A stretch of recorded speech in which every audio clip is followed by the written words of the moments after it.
Hey guys, welcome back. सबसे पहले तो कॉन्ग्रेचुलेशंस और big proud to the Indian army. भाई उन्हीं की वजह से आज हम लोग अपने घरों में सेफली रह पाते हैं। Big salute to them. और भाई we are blessed generation.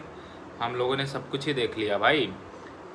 War देख ली, लॉकडाउन देख लिया, और एज ए एस्पिरेंट सबसे बड़ी चीज़ 2024 और 2025 का पेपर भी देख ही लिया। तो भाई कल यकीन 2.0 का लॉन्च था और उसमें फ़िज़िक्स के दो teacher as usual MR sir थे। और इस साल का पेपर का लेवल को देखते हुए और बच्चों ने भाई बहुत गंदा स्पैम किया था और बहुत डिमांड थी सलीम सर। तो वो फाइनली यकीन 2.0 में है। सलीम सर फिज़िक्स पढ़ाएंगे नीट के बच्चों को। भाई सबसे पहली बात तो बोथ आर लेजेंड्स भाई। सबसे पहली बात अगर MR सर की करें तो भाई उन पे भी बहुत सारी कंट्रोवर्सीज इधर उधर चल रही थी, मगर उन्होंने भी कंपटीशन वाला पे वीडियो डाल के एट द एंड दिखाई दिया कि भाई 40 क्वेश्चंस तो डायरेक्ट उनके नोट से ही थे। डायरेक्ट इनडायरेक्ट कॉन्सेप्ट तो सारे क्वेश्चन में उन्हीं के लग रहे थे, एक दो क्वेश्चंस को छोड़ दें तो, जो करना भी नहीं था, जो मतलब हम लोगों के लेवल का था भी नहीं। तो भाई उस आदमी को पहली बात तो प्रूफ करने की ज़रूरत नहीं है कि वो क्या है। वो 2021 से प्रूफ करता हुआ आ रहा है और आगे भी करेगा। दूसरी बात सलीम सर की, तो भाई कौन कौन नहीं जानता उनको। नीट में तो बच्चे जानते ही हैं। और भाई जेई के तो वो लेजेंड है, चाहे मेंस की बात करने चाहे एडवांस की। He is a physics legend in JEE advance and JEE mains. तो भाई मेरी बात अगर करें कि मैं किससे पढ़ने वाला हूँ, तो भाई मेरे भी कई फ्रेंड्स ने बोला कि सलीम सर से पढ़ोगे कि MR सर से। तो सबसे पहली बात भाई कि जब मेरा बोर्ड्स ख़त्म हुआ था इस साल 12th के, और मैं फॉर्म भरने गया था और मेरी आधार वाली प्रॉब्लम हुई थी, मैंने तभी यकीन ले लिया था। और मैं पिछले साल के यकीन 2.0 2025 वाला थ्रो खजाना मैं अपनी प्रिपरेशन स्टार्ट कर दिया था 1 महीना पहले ही। तो भाई मेरा सिलेबस हल्का सा आगे है। तो जहाँ तक रही सलीम सर की बात, तो भाई देखो मैंने क्या प्लान किया है। तो मेरी प्लानिंग क्या है, लाइक मेरे फ्रेंड्स ने भी कहा कि तुम उस बैच से इस बैच में शिफ्ट हो जाओ, लाइक अपना बैच स्विच कर दो और इससे प्रिपरेशन स्टार्ट कर दो।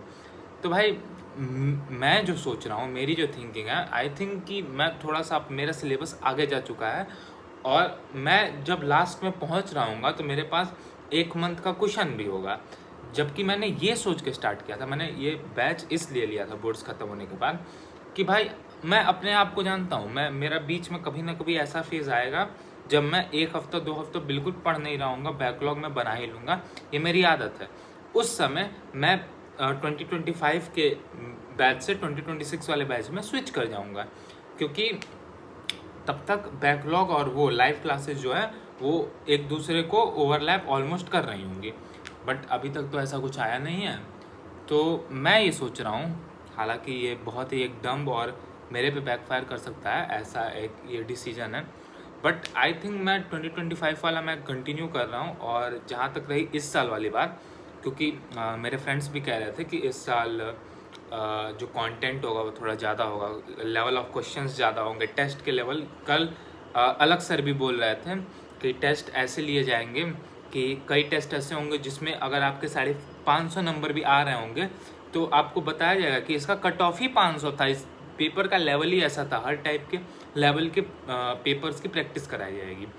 तो सबसे पहली बात तो भाई की बात रही MR सर की, तो मैं पिछले साल के लेक्चर्स को तो फॉलो करूँगा ही, लेकिन MR सर जो है, जो लेवल अप जो क्वेश्चंस करवाते हैं वो यकीन प्लस में करवाते हैं, और यकीन प्लस आई गेस सितंबर या अक्टूबर में आता है। तो उस समय मैं इस साल का यकीन प्लस को फॉलो करूँगा।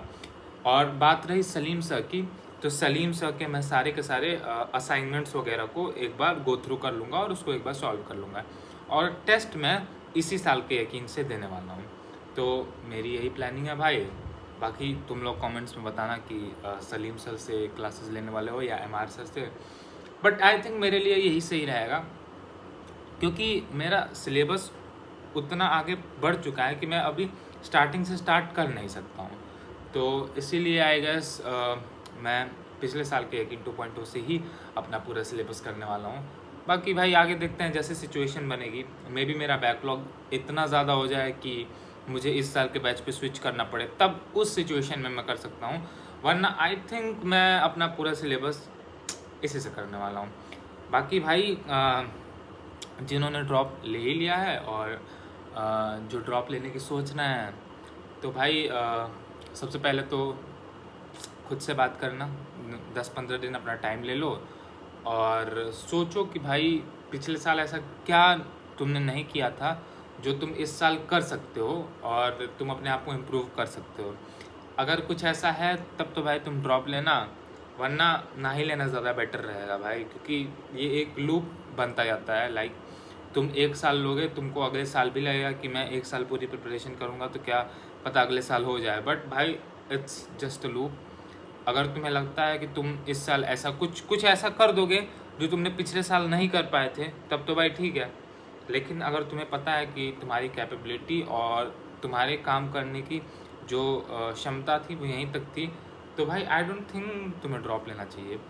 बाकी भाई छोड़ो, ड्रॉप पे कहाँ पे आ गए, टॉपिक पे रहते हैं सलीम सर और एमआर सर। तो भाई यही है कि भाई दोनों ही बढ़िया टीचर हैं, दोनों ही बेस्ट टीचर हैं। आई डोंट थिंक सो दोनों को कंपेयर करना कहीं से सही है। It's not MR sir versus Salim sir, it is MR sir and Salim sir. तो भाई तुमको जहाँ बढ़िया लगता है भाई तुम वहाँ पढ़ो। मैं तो दोनों को फॉलो करने वाला हूँ, दोनों के कंटेंट को फॉलो करने वाला हूँ, दोनों के क्वेश्चंस को देखने वाला हूँ। और टेस्ट सीरीज तो एक ही में होगी इस बार, 2 बैच नहीं बनेंगे। जैसे पिछले साल अल्फा और लेजेंड था, बट इस बार सर ने बोला कि एक ही टीम रहेगी, उसी टीम में आपको जिससे मन करे उससे पढ़ सकते हैं। तो आई थिंक मेरा प्लान कुछ इस तरीके का रहने वाला है। बाय।